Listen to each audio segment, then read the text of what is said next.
at a collegiate level, at a pro level, and at an Olympic level as well. So let's get into our conversation today about creating awareness. So for those of you that are just joining us, welcome, welcome, welcome. If you are here, go ahead and give us a little wave. Let us know where you're from, what state, what city, what country. We have some people from Panama here. Hola, si hablan español, mucho gusto. Voy a ver si puedo traducir alguna de las cosas, no en esta charla, pero para la próxima, para practicar mi español. So for those of you that are joining, if you have any questions, guys, please let us know. Engage in the dialogue. Couple hearts here and there. If you agree with anything that we say, if you want to share anything on it.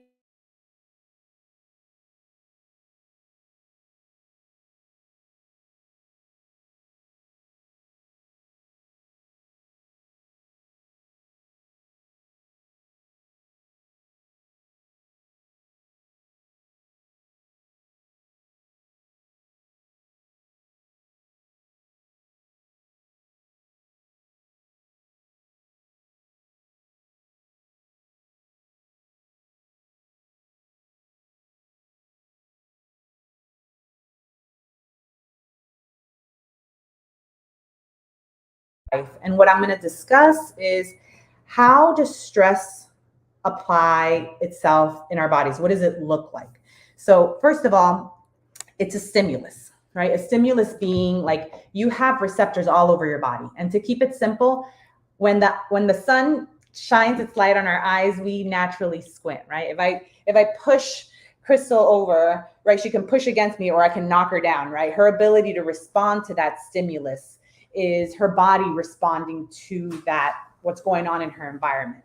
So stress is a stimulus to our body, depending on how much stress we have, whether it's good stress or bad stress. So for example, bad stress being work is very hectic. I have a deadline. I have bills to pay. I have, I'm late to pick up my kid. Or my kid gets sick, or my dog is sick, or the sitter called and the dog, whatever situation kind of brings on a response that's not always the most favorable response. So we're talking about more so negative stress here. And how does this apply to our body? So the initial responses will have that increased heart rate where we're like, okay, I got to figure this out. And then if you're like go mode, you're like, all right, solution driven. Like, what do I need to do to figure this out? And then you figure it out, right? However, sometimes when we have this chronic stress where maybe it's like a season of taking care of a loved one that's sick, or you have a diagnosis of a medical situation that happened and it wasn't just your grandma, but now it's you and your child dealing with like a cold or a flu or something that the doctors can't figure out, right? So now you have multiple things bombarding you, right? And so now your body is like, okay, I can deal with one, but then can I deal with two? And then what is 3 and 4 and 5? And then what happens when all of that kind of combusts at the same time, right? When it just feels like you're like swimming and you just can't seem to get your head above water. And that's the kind of stress that I want to discuss, because sometimes we can notice it if it's like, okay, I got into a car accident, or I lost my job, or I got into a fight with someone, or there's a disagreement and I feel like I can't sleep because of that situation. So it's when we have those chronic stressors that really affect how we respond and then how our body is able to cope or not, right? So are we able to create awareness in that space? We are. It just takes practice. Practicing taking a pause. The power of the pause. The power of the pause. So I want everybody to take a deep breath, because sometimes I think it's hard. And I don't know about you all, but sometimes when I'm stressed, and I tend to be very positive, very always looking on the bright side of things, but sometimes when things hit the fan where it just really gets messy, it's just like, right? And you forget to breathe, or you find yourself like really tense, or now your neck starts to hurt, your back starts to hurt, your knee starts to hurt. And maybe that pain isn't really just the pain that we think is in the neck and shoulder, but really, your dog, or what's going on with your husband or your family or your significant other. We're conditioned to be in go mode at all times. Like even as children, we're conditioned to like go to school, go to the activity before school, after school, go to that activity, then do your homework, then like we're just conditioned to like constantly go, constantly push, constantly be overachievers. And I love that you say that, because I think it's, are we aware, and any of you, if you could raise your hand if this is you, was this patterning something that was already established, right? Was this something that, like, I remember in high school, I would wake up, 6 o'clock in the morning, and then it was like go mode from 6 to 10, 11 p.m. Same. easily, Yes. So it's like we've learned to do that, and what do we do after that, right? Yeah, I was never taught to take a pause. I was never taught to be mindful. I didn't even know what mindfulness was as a kid. Right. Yeah. So starting with a breath, right? So taking a breath and taking a moment to notice, like, what is the quality of your breath? One way to check in, you can place your hand over your chest and over your stomach. Literally take a deep breath and notice where your breath is coming from. If you tend to kind of breathe up here and have that breath come more like shallow, then you're likely in that sympathetic state, right? In that aroused state. And so to bring that down, you want to take a deep breath in through your nose, expand more of the belly, and then breathe out, right? It doesn't mean that you become a yogi. And for some of us, and I get this all the time where patients come in and they're like, well, that's not my personality, Yes. And I get it, because I'm like go mode, I've learned to kind of shift and slow down when needed to. But there are some personalities where it's just like, maybe for you, like Navy SEALs, you do box breathing, and it's an inhale for 4 seconds, a hold for 4 seconds, an exhale for 4 seconds, and then hold for 4 seconds. And then you repeat that at that elite level, being able to operate in a way that allows you to calm your nervous system. And really, the brain loves a reward system. So if we know what the reward is, it can be helpful to lean into the skill, even if we're kind of like our inner adolescent doesn't really want to.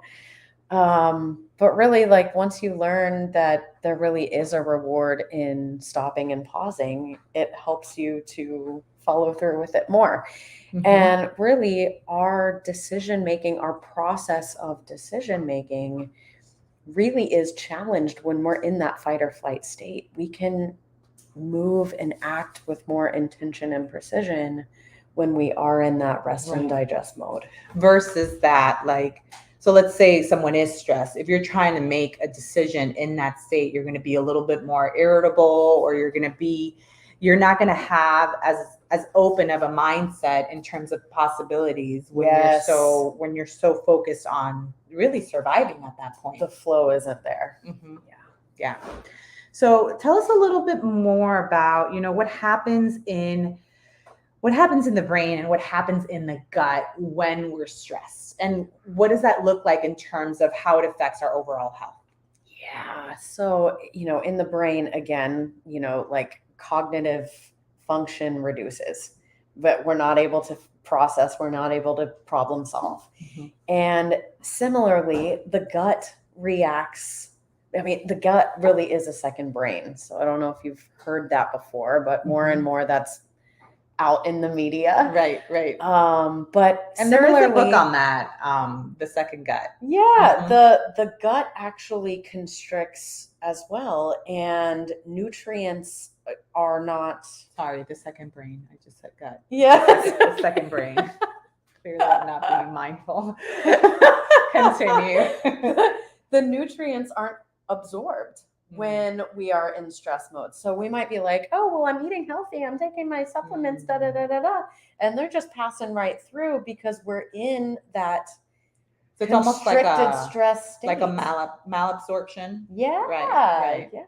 And we're already, we need all the absorption we can get because our food is already like not in the best soil and all this kind of stuff. Right. So we want to focus on what we can control, right? We can't control the soil, but we can control our state. Right. So it really is about honing in on our awareness and what we can control. Yeah, absolutely. And then in talking about also how we respond and how our body responds when we have increased stress, we talked about what happens in the brain, what happens in the gut. And in the world of physical therapy, rehab, sometimes what that looks like is an increased sensitivity. So sometimes you'll have you'll wake up the next day and all of a sudden you have this kink in your neck, or like you're like, you get a back spasm and you're like, oh my gosh, like I didn't do anything. Where did that come from? So now because you're stressed, you have more sensitivity to pain and or numbness, right? And numbness doesn't just happen like where it's like something hurts and normally what you would feel is a little bit altered, but that can also happen emotionally. Yes, right? it can. Where we yes, kind of like we can be suppress. oversensitive, and like everything kind of feels like a sunburn where we're like overreactive, or we can just kind of numb out and pretend like everything's fine. Walk around like a robot. Right. Yeah. And that's only sustainable for so long. Yes. I don't know if you've all done the robot when it comes to your emotions, but let me tell you that eventually that will come out and that could surface as like a panic attack or like something else. Absolutely. And then in the body, it manifests as inflammation. Right. Right. Yeah. And so how does that happen? How does that inflammation occur? Right. So you have, let's just give it a scenario, right? There's a thought that you're like stressed about, like, I don't know, what thought would be something that's stressful? Can't pay my bills. Can't pay my bills, right? So, or like not making enough in the quarter, right? So something like that, where there's a financial strain, or there was a partner that didn't contribute, or you owe someone, or, you know, you guys pick the scenario. So now there's this thought that stresses you out, right? And you think the thought, and then you feel the sensations in your body and you're like, oh, but I'm fine, right? I'm fine. But then inside, internally, what's happening, there's that tension, right? So your muscles actually create a little bit more tension. The breathing alters. Your brain's not receiving that same kind of oxygen. And then now we have all that increased tension, and that creates over time this maladaptive, really human being, where you're adapting to coping with this stress inefficiently. We're not hardwired for long-term stress. Right. Yeah. And that could show up eventually as an injury, or it could show up as an injury not healing, leading to other issues. So super important to discuss. So I want to, you know, kind of dive into some of our personal experiences. And if you're willing and open to share, sure, you know, we can share our journeys, and then, you know, some wins as well, because I think that it's important to understand that, you know, yes, we can talk about awareness, but how, like, is it any good if you're aware of something and, you know, no change comes from that awareness? Yeah. For me, my awareness, what came about that I was overstressed. I mean, I was working in the federal government and the demands are really high. Like, they're not realistic. Yeah. Like, you just cannot fulfill them. Yeah. In terms of the hours or the amount of patients that the amount of patients and the amount of like documentation and all that. It's just, if you're a medical provider, you know, because when I first started as a PT, I remember seeing like 3 to 4 patients an hour, and really just within 2 years, I felt like the effects of burnout. Like, I was real. Yes. And as much as I loved working with my patients, it was like all this time to work, but then was I really taking care of myself? That's it too. And like, I was a people pleaser for sure. And taking care of others was my jam. Yeah. But I wasn't taking care of myself first. Yeah. And so when I was like just carrying the weight of the world, that manifested in carrying the weight of the world. I mean, I was large, you know, and stressed out, emotionally eating in between patients, like eating chocolate at my desk, running outside to smoke cigarettes. Like, I didn't know you smoked. I did. Yeah. Okay. Yeah. It's a real thing, you know, and now it's like, you know, and I think it's valuable to share these, a little friend, a little friend. But yeah, you mentioning like, you know, when you were stressed, you ate or you smoked, and I went through a period where like, it was like at night I had this addiction where I couldn't keep any sweets, because one time I ate a whole row of cookies, Oreos. It's so easy to do. It's so anybody else love ice cream and cookies? Like, and those things, like, it's amazing how you crave it and you realize that it's not good for you. Even though you know it, you're still like going for it. And I think that the moment we can become aware, it's like, I know that I can't keep that in my house. you Right. know? Yeah. So, Yeah, if it's there, I'm going for it. right. And you had the awareness, I'm assuming that you were doing that. So what shifted Totally. for you? I just decided that I was ready Yeah. to love myself. It started with just a journey to love I myself. love that. And I really started on a spiritual path of creating a morning routine and waking up, doing a gratitude journal, doing a meditation, Yeah. and just leaning into that. It didn't Mhm. even start with working out and fixing my nutrition. You know, it's interesting that you say that for you, it was like you wanted to love yourself. I went through a chronic pain period where I was in pain for years, and I needed to get out of pain. Like for me, it's like I need to get out of pain. My first thought, it's like, how do I get out of pain? It wasn't really like, how do I love myself? That came as the process, went on. I realized that there were things that I was doing that were harming myself in terms of like what I was doing with my body, Yeah. with like over exercising or doing things that I wasn't quite trained for. But then realizing that stuff's going to happen sometimes. And then what do we do when that happens? Like giving birth to my daughter was like, it was like the biggest gift to do that. But then my body just was like, it went haywire for 2 years after it. And then realizing, okay, what do I need to do to come back to homeostasis and love myself in that process? Whoa, that's huge. So what would you say would have been like what shifted for you when you say, you realize that, okay, I need to love myself? That was the first step to awareness. Yes, the desire to feel comfortable in my own skin grew so large. I was ready to lean into a new kind of discomfort. Yeah. Because I was already uncomfortable. Right. And it took leaning into a new kind of discomfort in order to change. Yeah. Yeah. Amazing. So it's possible. It's possible to have these things that we go through that it's like, how much weight did you say you lost? 70 pounds. 70 pounds. I mean, that's amazing. Congratulations. Thank you. And then to be able to keep it off too. Yeah. Because one thing is losing it, and then another is like, can you maintain that level of health? That was my biggest fear because I felt like it was somewhat easy to lose, like in COVID with the world shut down. Yeah. And then I was terrified that like once the world opened up again, I was going to be tempted to do all the things that I used to do before. And I know for me, COVID was kind of, even though I exercised, I felt like I was in my house a lot and I needed to eat. Did anybody else experience the COVID like eats where you just felt like you're home and it's accessible? And I usually don't work from home. So to have access to food all the time was something that was new to me. But yeah, I'm so glad that you were able to make that shift. In my case, I wanted to share with you all. So after I had my daughter, let's see, Sophia's 9 now. So this was about, 9 years ago. This is crazy. So after I had her, I went through and I remember at the 2-year mark where I still was like, my feet would get swollen. I was having pain. I mean, I couldn't run. Walking was dreadful. I could only work like part-time because even standing for too long was just like terrible.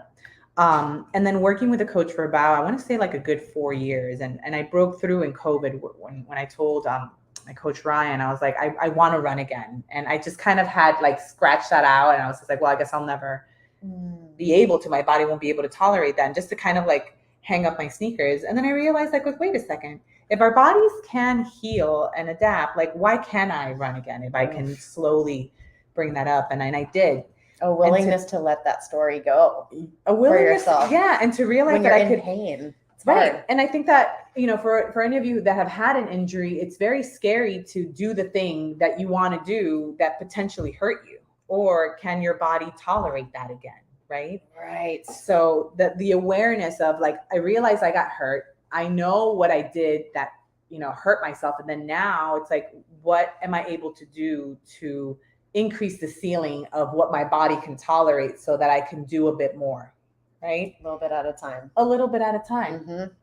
Right.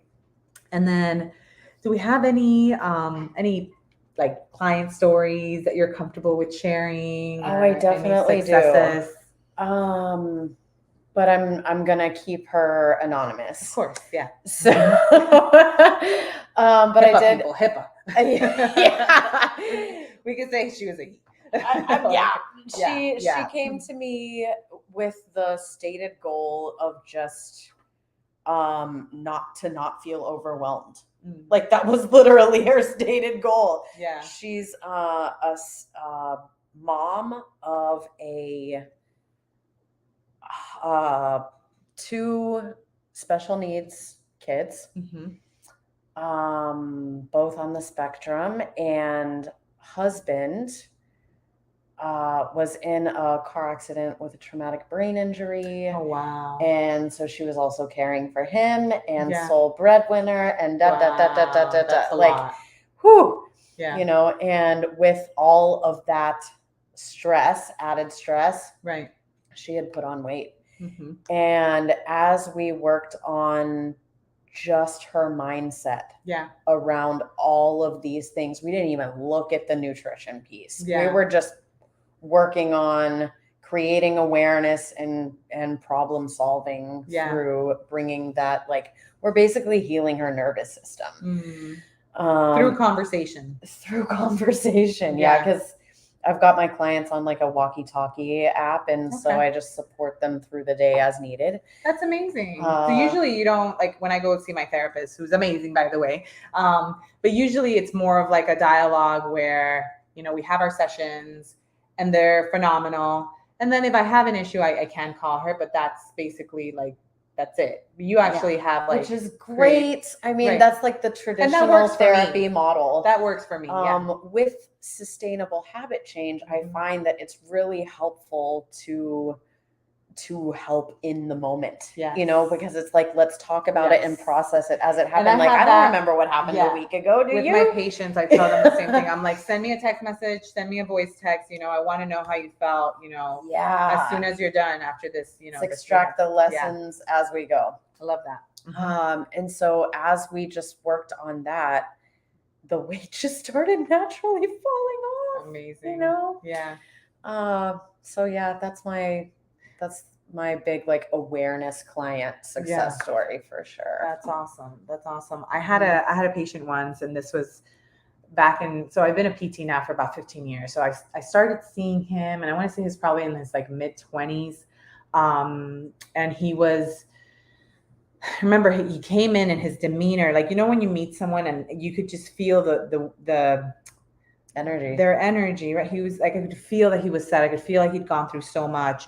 And he had been through a pain specialist. You know, I think he had at that moment had some rhizotomies, a couple of like lumbar disc herniations, and just been in acute and chronic pain. No, this wasn't acute. He had already been like 5 or 6 years of going through this. Was told that he would never run again. His passion and love was soccer, and early 20s. And I remember just feeling like, I don't know how we're gonna do it, but a part of me was like, let's just go for it and see how well we can get, how strong we can get, how we can really do the work. And I ended up working with him for I was in California for a total of 4 years. So I want to say at least 3 years.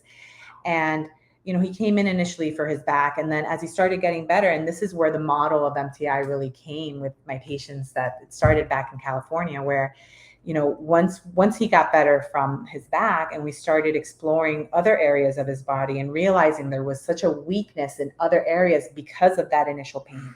And sometimes you'll see that where, you know, you have a shoulder issue, but then it stops you from doing everything and anything else. And then you develop this weakness in other parts of your body. And then how that affects you mentally, right? Because you can't do the things you do and now you're sad or you're feeling like a certain way, right? So he broke through that, eventually ended up being the captain of his soccer team. Yes, he played intramurals, and now he's doing amazing. And really, it was like going through and seeing his progress really just made me like, I was already so hopeful. And this is why I think I love physical therapy so much after so many years, is that really it doesn't get old to see people coming in and even though they're in pain, to know that there's light at the end of the tunnel, that there's solutions to be attained, that I'm not even responsible for that. It's really, I'm the guide. Like, it's like, let's do this together. You know, younger in my career, I would feel like, I think you kind of get this superhero complex of just like, oh, I want to help everybody. I want to get them out of pain. But it's just like, no, like, That's not my job. Like, Nope. I'm here to guide you. I'm here to kind of show you what I've seen work. I'm here to provide evidence. This is, evidence-based practice. This is something that has worked consistently. And if you want to go this route, like, I'm here. And, being patient and compassionate and all the things that We come link with that. arms, but they do the work. They do the work. They're the hero. Yeah. They're the hero. So that's awesome. I had a couple of things here that I We're did doing want on to share. time. We're at 30. Yeah, we're at Just 30. FYI. So FYI, if you guys need to chat, thank you so much for joining us. We're going to hang out for another 5 more minutes. If anybody has any questions, let us know. Hi there, whoever just hopped in. So one of the things that I had written here, when we have awareness, do we have compassion or do we tend to self-sabotage? So I'm going to ask that again. When you're aware of either overeating or you hurt yourself again and you're like, oh, I shouldn't have done that. That was so stupid of me. Or like, do you tend to have compassion or is it self-sabotage? Yeah, that's I something feel like- to become aware of. I feel like naturally, if I'm willing to admit within, it's like the self-sabotage. Like I rarely I feel like now I have the awareness that I have the self-sabotage. So I want to make the compassion more automated. Yeah. But it's not easy to be like, oh, I hurt myself. Yeah, the Anna. compassion is a skill, a practice that we build. It's just like building a muscle. Yeah. Really. So what would be an example? So let's say if like, I hurt myself or I overate, like what would be kind of like a dialogue that you can have in your mind in regards to This is temporary. this is temporary. Yeah. So instead of like, I did this and I shouldn't have done that. This is temporary. This Like is only accepting it. temporary. Yeah. It's okay. Okay. It's okay. Like, Mhm. it's really okay. But like, Yeah. we don't want to just like keep slashing all the tires and making it worse, right? Right. But I feel like that can be the tendency to just like, oh, well, like this is where we're at. So let's just Or keep this is going. how I am. Like this is just Mhm. how I am. Right. And sometimes you'll hear that. So the on IG it was glitching a little bit. So basically what we just discussed was when you are aware of a certain tendency or habit that you're not proud of or that you want to change, is your tendency to be more compassionate or do you tend to self-sabotage?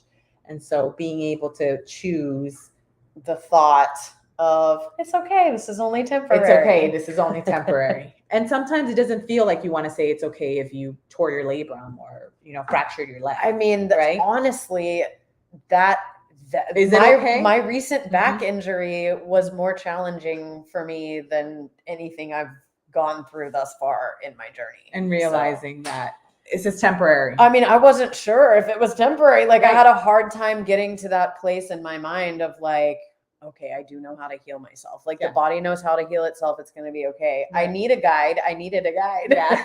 Yeah. So that was hard though. It was. And then once we are aware of those feedback loops, right? Realizing the automatic response versus the mindfulness. And we're going to get into Yeah. that in our next topic. Right. Those When we're feedback learning loops to shift. and how to shift and when to shift. Yeah. And if we're even ready to shift. Right. Right? Because sometimes as much as we want to shift, it's like you're still in it and you might not be ready.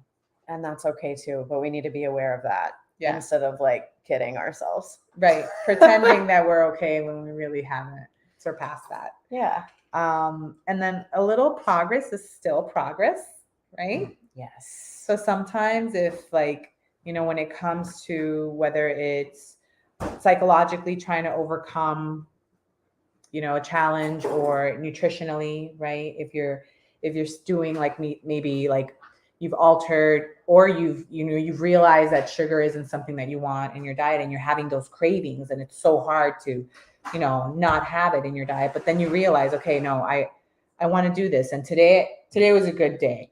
Because I've heard people where when they eat something, they're like, oh, I was bad yesterday. Yes. Yeah. And I'm sure you've heard that too.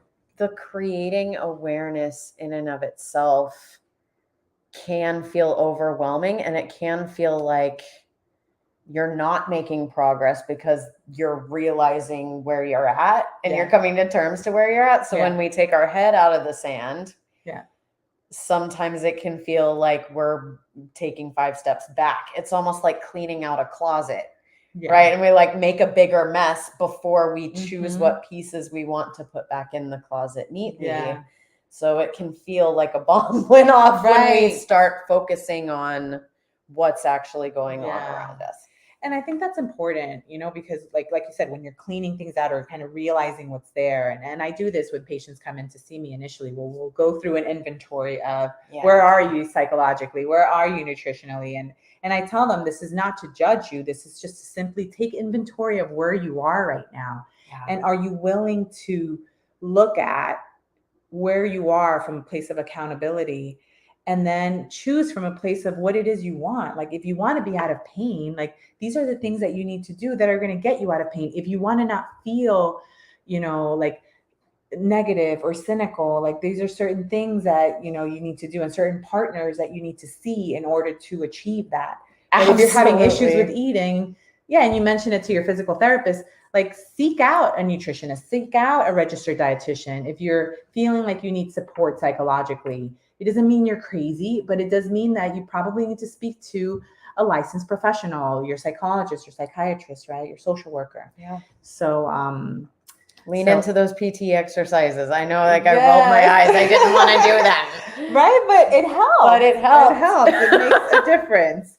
So, a couple of book recommendations, you all. And I'll list this also in the chat, but Brene Brown, she's one of my favorite authors when it comes to just kind of awareness. And she wrote a book called The Gifts of Imperfection. And I remember reading that after I had my daughter, was going through some postpartum and just like chronic pain that was making me not feel well. But she helped me a lot. Atomic Habits, also a great book. Extreme Ownership.